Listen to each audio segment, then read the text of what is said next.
வசந்தம் தொலைக்காட்சி நேயர்கள் அனைவருக்கும் இனிய காலை வந்தனங்கள். இன்று 2018 9ஆம் மாதம் 21ஆம் நாள் வெள்ளிக்கிழமை. நாங்கள் எமது வாழ்க்கையிலே ஒளிமையான வாழ்க்கையாக மாற்ற அமையக்கூடியவர்களாக இருக்க வேண்டும். ஒளி என்பது புத்த பெருமான் ஆலோகோ உதபாது, இந்த ஆலோகத்தை தான் நாங்கள் எதிர்பார்க்க வேண்டும், ஒளியை தான் நாங்கள் எதிர்பார்க்க வேண்டும். ஒளிமையான வாழ்க்கை எங்களுக்கு கட்டாயம் தேவை. அந்த கட்டாயத்தை நாங்கள் சிந்தித்து ஒளிமையான வாழ்க்கை எப்படி நாங்கள் அமைய வேண்டும் என்று எந்த நேரத்திலையும் சிந்திக்க வேண்டும். புத்திசாதூரவர்களாக நாங்கள் ஒரு உதாரணமாக நாங்கள் சமுதாயம் சில எமது நாட்டிலே சிலர் சமுதாயம் நல்ல ஒளிமையான வாழ்க்கையை எதிர்பார்த்து கொண்டிருக்கின்றார்கள். ஆனால் சிலர்கள் ஏதோ ஒருவரை உதவி செய்ய வரைக்கும் எதிர்பார்த்து கொண்டிருக்கின்றார்கள். அது தவறு. நாங்கள் ஒளிமையான வாழ்க்கை அமைவதற்கு நாங்கள் அக்கறை செலுத்தப்பட வேண்டும். கஷ்டம் இருக்கின்ற சிலர்கள் சிந்திப்பார்கள், கஷ்டம் இருந்தாலும் தான் எங்களுக்கு வெற்றி அடைய முடியும். கஷ்டம் இல்லாவிட்டால் ஒரு நேரத்திலே எங்களுக்கு கவலை வரும்போது நாங்கள் ஆடம்பரமான வாழ்க்கையாக இருந்தாலும் எங்களுக்கு சில நேரத்திலே கவலை ஏற்படுகின்ற பொழுது அந்த வாழ்க்கை இழந்து போகக்கூடிய வாய்ப்பமாக மாற்றப்படுவதற்கும் சிலர்கள் இருப்பார்கள். அது ஒரு தவறான சிந்தனை. நீங்கள் சிந்தித்த வேண்டிய ஒரு விடயம், நான் ஒளிமையான வாழ்க்கை எதிர்பார்க்கின்றவராக நான் இருக்கின்றேன். அது நான் சிறந்த ஒளிமையான வாழ்க்கையாக மாற்றுவதற்கு நன்மைகளை மனத்திலே உருவாக்கப்பட வேண்டும், சிந்திக்க வேண்டும். மனம் எந்த நேரத்திலையும் அசைக்கப்படுவார்.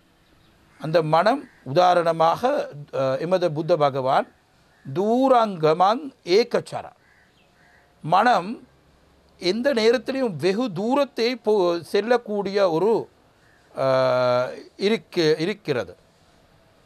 மனம் ஒரு எந்த தூரத்திலையும் செய்தாலும் கூட அது மனம் ஒரே இடத்திலே நாங்கள் வைத்து கொண்டு அது வைக்க முடியும்.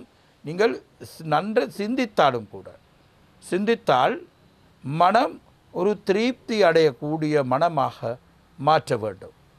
அப்படி மாற்றுவதற்கு எங்களுக்கு மிக முக்கியமான ஒரு பிரயோசனமான ஒரு செயற்பாடு தான் இந்த புனிதமான செயற்பாடுகள்.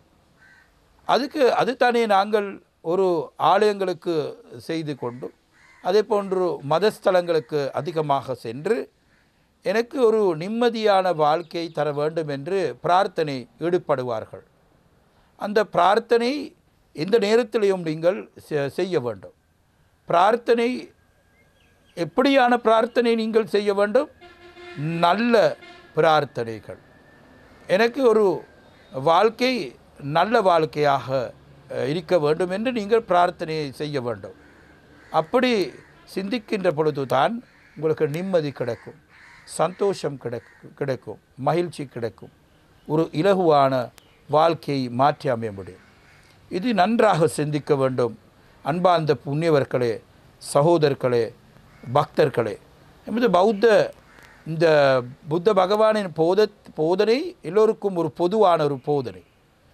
அந்த போதனை பற்றி நீங்கள் அக்கறை செலுத்தப்பட்டு அதை பற்றி சிந்தித்து இன்றைய நாள் உங்கள் அனைவருக்கும் சந்தோஷமான நாளாக, அப்படி நாங்கள் செய்த இந்த சிந்தனை, சொல்லப்பட்ட இந்த சிந்தனை நீங்கள் அதிகமாக அக்கறை செலுத்தி உங்களோட வாழ்க்கையை சிறந்த வாழ்க்கையாக மாற்றுவதற்கு நீங்கள் இது பயன்படுத்த வேண்டும் என்று கூறி விடைபெறுகின்றேன்.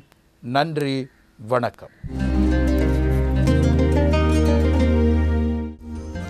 ஓம் அம்பா சாம்பவி சந்திரமௌலீம் ரபலா கவர்ணா உமா பார்வதி காளி கைமவதி சிவாத்ரணயணி காத்யாகினி பைரவி சாவித்ரி நவயௌவனாம் சுபகரி சாம்ராஜ்யலக்ஷ்மீ பிரதா சித்ரூபி பரதேவதா பகவதி ஸ்ரீ ராஜராஜேஸ்வரி.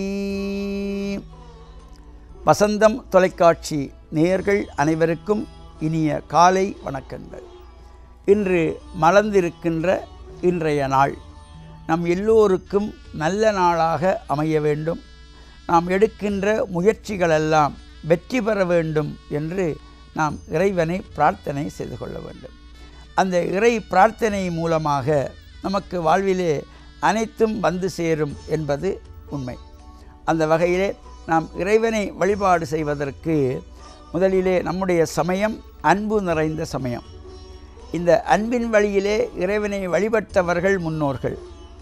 அன்பினாலே எதையும் சாதித்து விடலாம். அன்புக்கும் உண்டோ அடைக்கும் தாழ் என்பது போல இந்த அன்பு என்பதுதான் ஒவ்வொரு ஜீவராசிகளிடத்திலும் உள்ளது. அந்த அன்பை நாம் நல்ல வழியிலே பயன்படுத்த வேண்டும். ஒவ்வொரு மனிதருக்குள்ளும் இறைவன் அன்பை படைத்திருக்கின்றான். ஒவ்வொரு ஜீவராசிகளுக்கும் இந்த அன்பை படைத்திருக்கின்றான்.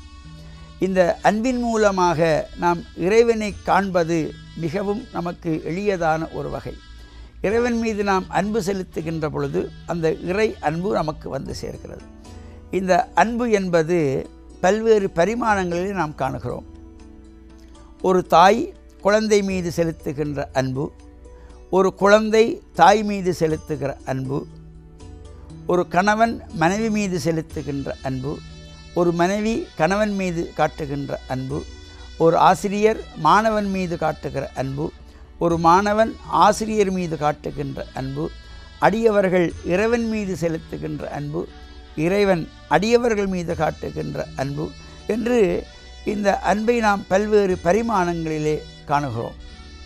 இவ்வாறு இந்த அன்பின் மூலம் நாம் இறைவனுடைய திருவருளை எல்லாம் பெற்றுவிடலாம். இறைவனுடைய திருவருளை ஞானசம்பந்த பெருமான் எதுவுமே அறியாதவராக சிறு குழந்தையாக இருக்கின்ற பொழுது அந்த அன்பு நிறைந்ததினாலே அங்கே நீராடச் சென்ற தன்னுடைய தந்தையை காணாமல் ஆகாயத்தை நோக்கி அப்பா அம்மா என்று அழுத பொழுது இறைவன் இறங்கி வந்து உமாதேவியானவள் ஞானப்பால் கொடுத்தாள் என்று நாம் புராணங்களிலே படித்திருக்கிறோம். அங்கே அன்பின் நிமித்தமாக எந்த விதமான கள்ளங்கபடமில்லாத அந்த சிறிய குழந்தை தந்தையை காணாது அழுத பொழுது இறைவன் இறங்கி வந்து ஞானப்பால் கொடுத்தாள் உமாதேவியார். அதனாலே தான் அவனுக்கு ஞான சம்பந்தன் என்று பெயர் ஏற்பட்டது. அந்த ஞானப்பாலை குடித்ததும் ஞானம் பிறந்ததினாலே தந்தை வந்து யார் உனக்கு இந்த பாலை கொடுத்தது என்று கேட்டபொழுது தோருடைய செவியன் என்ற தேவாரத்தை அந்த 3 வயது குழந்தை பாடியதாக நாம் புராணத்திலே படிக்கிறோம். அதே போல் இந்த அன்பினாலே எதையும் நாம் சாதித்து விடலாம். தாய்ப்பன்றியை ஒரு வேடவன் கொன்ற பின்பு அந்த பன்றிக்குட்டிகளெல்லாம் தாயை காணாது தவித்த பொழுது அந்த அன்பினாலே இறைவன் இறங்கி வந்து அந்த பன்றிக்குட்டிகளுக்கு தாய்ப்பன்றியாக இருந்து பால் கொடுத்தார் என்று நாங்கள் புராணத்திலே படிக்கிறோம். எனவே இந்த அன்பு நிறைகின்ற பொழுது இந்த அன்புக்கு முண்டோ அடைக்கும் அதுக்கு எந்த விதமான தடையும் கிடையாது. அன்பின் மூலமாக நாம் இறைவனை வழிபாடு செய்ய வேண்டும். அதனாலே தான் திருமூலர் அன்பே சிவம் என்று சொன்னார். அன்பு வேறு சிவம் வேறு என்பது கிடையாது. யாருடைய உள்ளத்திலே அன்பு நிறைந்திருக்கின்றதோ அவர்களுடைய உள்ளத்திலே இறைவன் குடிகொள்வானாம். அன்பே சிவம். நம்முடைய உள்ளத்திலே இறைவனும் இருக்கின்றான், மிருகமும் இருக்கிறது. நாங்கள் சந்தோஷமாக ஆனந்தமாக பேசுகின்ற பொழுது அந்த இறைத்தன்மை வெளியாகிறது. நாம் சற்று கோபப்பட்டு சஞ்சலப்பட்டு ஆத்திரப்பட்டு நாங்கள் வார்த்தைகளை பேசுகின்ற பொழுது மிருகத்தனம் அங்கே புறப்படுகிறது, அந்த வெளிப்பாடாக தெரிகிறது.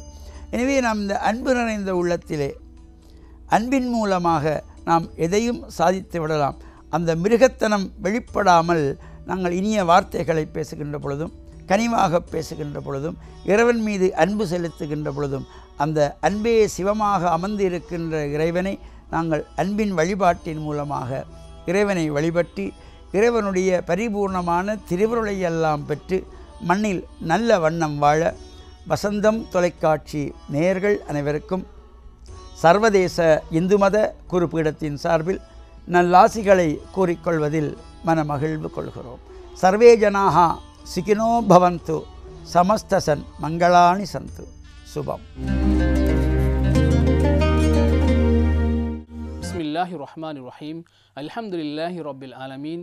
வஸ்ஸலாத்து வஸ்ஸலாமு அலா ரசூலில்லாஹ் வ அலா ஆலிஹி வ ஸஹ்பிஹி வ மன் தபியஹும் பி இஹ்சானின் இலா யௌமித்தீன். வசந்தம் டிவியின் ஆராதனை நேயர்களே, அஸ்ஸலாமு அலைக்கும் வரஹ்மத்துல்லாஹி வபரகாத்துஹு. இன்று நாம் செப்டம்பர் 21ஆம் தேதி காலடி எடுத்து வைத்திருக்கின்றோம். ஒவ்வொரு மனிதனுடைய வாழ்க்கையிலும் ஒவ்வொரு விடயங்கள் தாக்கம் செலுத்துகின்றன.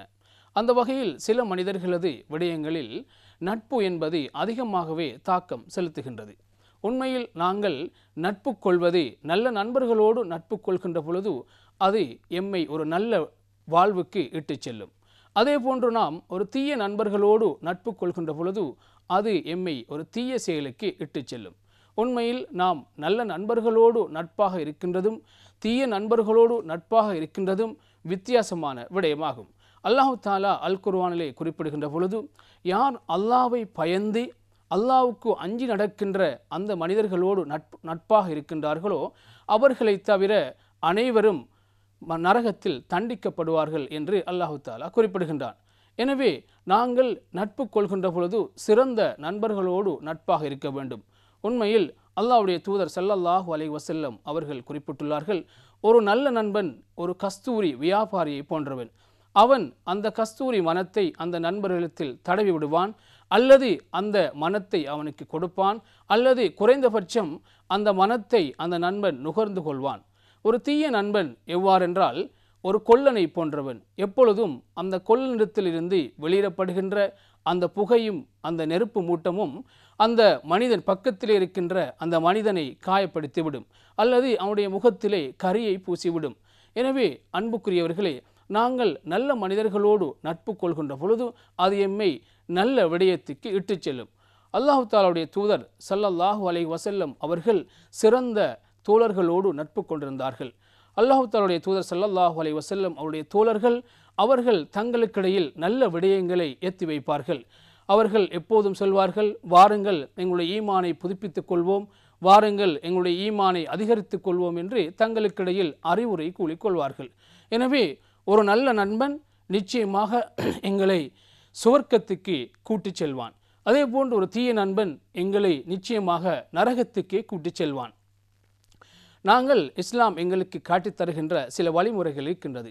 நாங்கள் நண்பர்களை எவ்வாறு அவர்களோடு நல்ல முறையில் நட்பு கொள்வது, அல்லாஹ்வுடைய தூதர் ஸல்லல்லாஹு அலைஹி வஸல்லம் அவர்கள் காட்டித் தந்த பல வழிமுறைகள் இருக்கின்றது. உண்மையில் நாங்கள் நண்பரை பற்றி முழுமையாக நாங்கள் தெரிந்து கொள்ள வேண்டும்.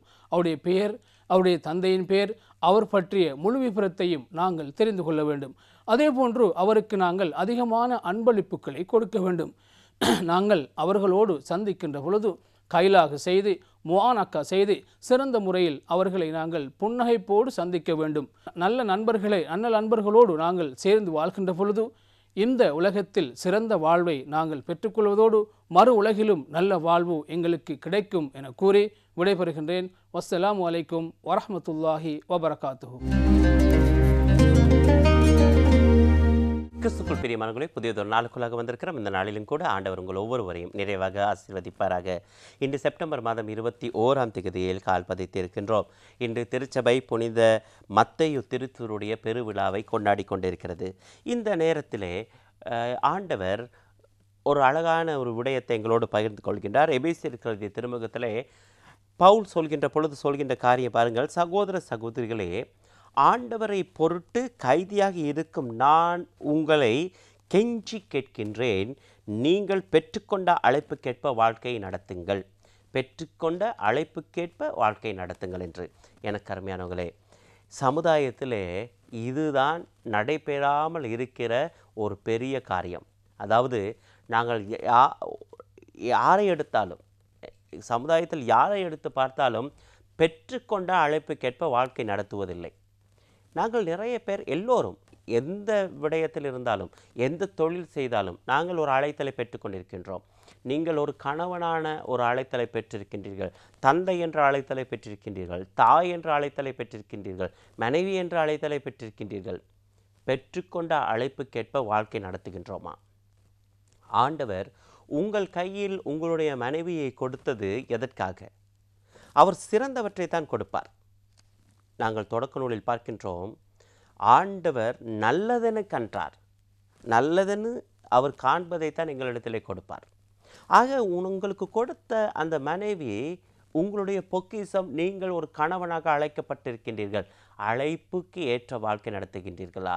உங்கள் மனைவியை ஆண்டவர் இவளை பார்த்துக்கொள் என்று உங்களிடம் கொடுக்கப்பட்ட அந்த பொறுப்பு நாங்கள் செய்து கொண்டிருக்கின்றோமா? எத்தனை குடும்பங்களிலே பிளவு, எத்தனை குடும்பங்களிலே சொந்த மனைவியை அடிப்பதும் அவர்களுக்கு இழிவை உண்டு பண்ணுவதுமான வாழ்க்கை நடந்து கொண்டிருக்கிறது. இது அழைப்புக்கேற்ற வாழ்க்கை அல்ல எனக்கு அருமையானவர்களே. அதே போல் நீங்கள் ஒரு மனைவியாக இருந்தால் கணவன் உங்களுக்கு கொடுக்கப்பட்ட ஒரு அழைப்பு, அவருக்கு உங்களிடத்தில் கொடுக்கப்பட்டார், அவனை நீர்தான் பாதுகாத்து கொள்ள வேண்டும் என்று சொல்லி எத்தனை குடும்பங்களிலே சிக்கல் நடைபெற்று கொண்டிருக்கிறது. எனக்கு அருமையானவர்களே, குடும்பத்தை தவிர்த்து நாங்கள் போகின்ற இடங்களிலெல்லாம் இந்த அழைப்பில் நாங்கள் வாழ பணிக்கப்படுகின்றோம். இந்த அழைப்பில் நாங்கள் வாழ பணிக்கப்படுகின்றோம். எங்களுக்கு கொடுக்கப்பட்ட அழைப்பில் நாங்கள் வாழும் பொழுது எனக்கு அருமையானவர்களே, எங்கள் வாழ்க்கை இலகுவானதாக மாறுகிறது. இந்த நாட்களிலே நிறைய குழந்தைகள் பாடசாலைகளிலே நிறைய இந்த கவுன்சிலிங் போகின்ற பொழுது நான் பார்க்கின்ற ஒரு விடயம் என்னவென்றால், இந்த கவுன்சிலிங் வருகின்ற எல்லா பிள்ளைகளுக்கும் அந்த பிரச்சனைக்கு காரணமாக இருப்பது என்னவென்றால் பெற்றோர்கள் நினைக்கின்றார்கள், நான் பணத்தை கொடுத்தால் சரி, இவளுக்கு சாப்பாடை கொடுத்தால் சரி, அதோடு போதும் என்று பெற்றோர் நினைக்கின்றார்கள். ஆனால் அது அல்ல உங்களுடைய அழைப்பு. நீங்கள் ஒரு தாயாக தந்தையாக அழைக்கப்பட்டிருக்கின்றீர்கள் என்றால் நீங்கள் வெறுமனை பணத்தை கொடுப்பதல்ல அழைப்பு. பணத்தை யார் வேண்டுமென்றாலும் கொடுக்கலாம், சாப்பாடை யார் வேண்டுமென்றாலும் கொடுக்கலாம். ஆனால் அதைவிட மேலாக அவர்களுடைய உணர்வை புரிந்து கொண்டவர்களாக வாழ வேண்டும். இந்த காலகட்டத்திலே பணத்துக்கு பின்னால் நாங்கள் ஓடுகின்றோம், தொழிலுக்கு பின்னால் ஓடுகின்றோம், சம்பாத்தியத்துக்கு பின்னால் நாங்கள் ஓடுகின்றோம். இதனால் என்னவென்றால் பெற்றுக்கொண்ட அழைப்பை நாங்கள் மறந்தவர்களாக இருக்கின்றோம். எனக்கு அருமையானவர்களே, இன்றைய நாளில் திரும்பவும் அதற்காக ஜெபிப்போம். இப்படிப்பட்ட ஒரு பெரிய புனிதருடைய விழாவிலே நாங்கள் பெற்றுக்கொண்ட அழைப்புக்கேற்ப இன்னும் வாழ்க்கை தொடங்கவில்லை என்றால் ஆண்டவரிடத்திலே முழு குடும்பமாக சரணடைவோம். போகின்ற இடங்களிலெல்லாம் நான் அழைக்கப்பட்டவேன் என்ற அந்த உணர்வோடு வாழும்படியாக ஆண்டவரிடத்திலே நாங்கள் ஒப்புக்கொடுத்து ஜெபிப்போம். ஆண்டவர் தாம் உங்கள் ஒவ்வொருவரையும் இன்ற நாளில் ஆசீர்வதிப்பாராக. ஆமென்.